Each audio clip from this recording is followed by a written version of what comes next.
KFC and Quesadilla, very well known dishes. But what would actually happen when we merge those two together? Throw this fried chicken.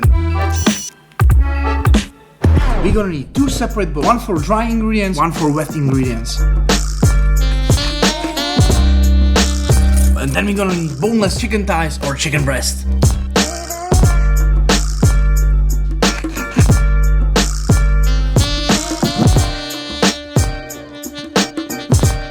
We're gonna need some vegetable oil for frying. We use sunflower seed oil.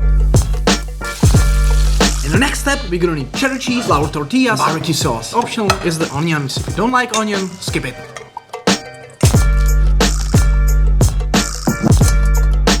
Money.